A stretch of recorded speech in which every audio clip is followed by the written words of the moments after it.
Action. Start करूँ? Hello. So just one. ठीक है. Hey, this is a good question. And you are live.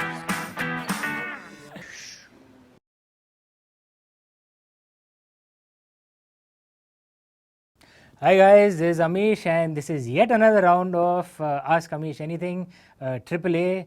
You can send your questions to me by through all my social media profiles, which is @author Amish on Twitter, author Amish in Facebook, and author Amish once again in Instagram. I'm nothing if not consistent.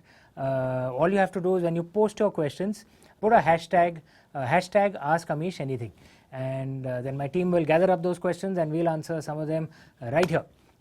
So the first question we are starting right now.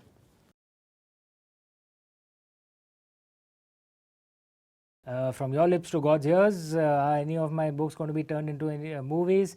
Yes, there are discussions with many people, but I'll certainly keep you guys informed.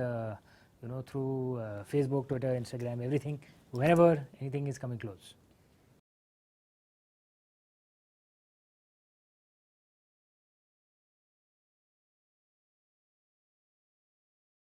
Damn good question, man. I'm delighted someone asked this, and in fact I have written on this in my non-fiction book Immortal India as well, and I am delighted that there are people asking this question, because that is one of the reactions I would like and expect at the end of the Oath of the Vayuputras.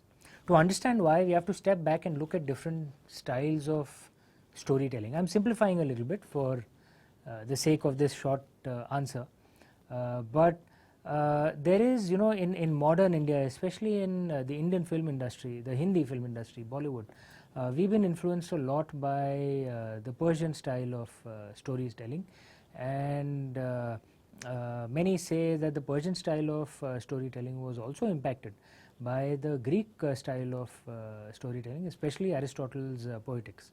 Where there had to be, the story had a beginning, middle, end.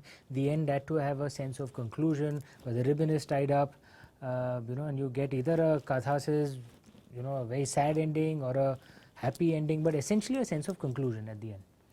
But you find when you go back to Indian literature, our ancient style of storytelling, the dominant style of storytelling in that, in our way, was that you should not have a sense of conclusion at the end. The ending of the story should trouble you. It should, like andar nasur ban jana chahiye. It should keep poking you. It should trouble you. You should be more restless at the end of a story than you were at the beginning of a story. Why was that? Because their entire the belief of our ancestors was that a story by itself means nothing. A story is essentially a vehicle to convey some philosophies. And the moment you have a sense of conclusion, you stop thinking. And if you stop thinking, how will you learn any philosophies? The only way you think is when you don't have a sense of conclusion. If you see it from this perspective, then the ending of the Ramayana makes sense. The ending of the Mahabharata makes sense. I'm sure you know the ending of the Ramayana. Lord Ram and Lady Sita, they are so much in love with each other, but in the last Kand, in the last section, he separates from her, which leaves you very troubled. In the Mahabharata, at the end, it was supposed to be a war between good and evil, and apparently the Kauravas were evil and the Pandavas were good, so we are told. And then at the end of the Mahabharata, the Pandavas are climbing the mountains to go to Devalok, and one by one all the Pandavas fall into, we never had a permanent hell, permanent heaven in the Indian way, but they fall into temporary hell. And Yudhishthir is the only one who reaches heaven, and there he finds the Kauravas, and that's where the story ends, which again is like, what just happened? You don't get a sense of conclusion. Why is that? So that you start thinking that why was the ending this way, and then when you're forced to think, you learn some philosophies and apply that in your life. That is the perspective of the Indian storytelling style. The story itself is not that important. What is important are the philosophies that you learn from it, and to learn philosophies you must ask questions, and questions only emerge in a mind which is confused, a mind which is not at peace, not with a sense of conclusion. If you see it from this perspective, which is then the ending of the Oath of the Vayuputras will probably make sense to you. And what I wanted to leave at the ending of the Shiva trilogy, the ending of the Oath of the Vayuputras, is to leave you with a troubled ending, which would make you think of questions that you should ask. I myself don't have a sense of conclusion with the end of the Shiva trilogy as well, and you will find questions which you could explore and learn some philosophies. Your questions could be different from mine. That's okay, because you are different from me. Let me tell you some of the questions that occurred to me when I wrote the ending of the Shiva trilogy. I want to leave these thought starters, these questions with you. Think about them to learn some philosophies. Questions which occurred to me at the ending of the Shiva trilogy. Does anger serve the cause of justice? One of the beliefs in the Indian way is that if something exists, it exists because it serves a purpose. If it didn't serve a purpose, it won't exist. So why does anger exist then? We are all told that anger is apparently something bad, you should control it. But then why does anger exist if it doesn't serve a purpose? So think through this question. Does anger, does rage, does it sometimes serve the cause of justice? Second question for you. What is justice? Many of us approach justice from a human perspective, right, where it's sometimes seen as retribution. Someone has done something wrong, he should be punished. Does nature see justice from that perspective, or does nature see justice from a perspective of balance? Why will nature differentiate between men and animals? Why should it? And does nature care about retribution, or does it care about balance? I don't know the answer. Think about it. Another question for you. What is leadership? Think of the ending with Lady Sati and the ending with Lord Shiva. Who is a good leader?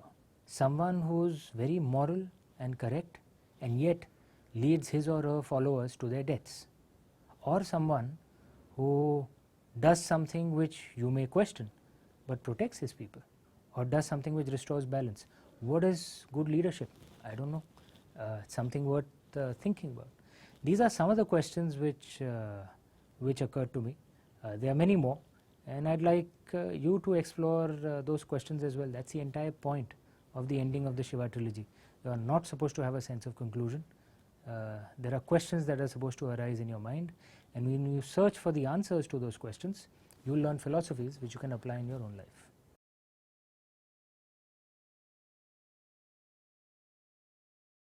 You ask any author that, and if he or she is honest, they'll tell you there is no way they cannot be attached.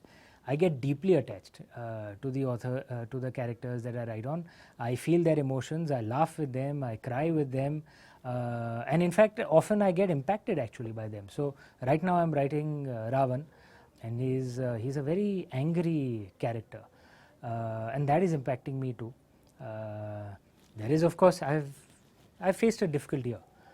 Probably the worst year of my life. Many things have, there are many blows in my personal life which has impacted me, and which is reflecting in the character of Ravan as well. Perhaps all that rage, anger, depression, all of it is going into the character of Ravan, and Ravan himself was that kind of character in any case.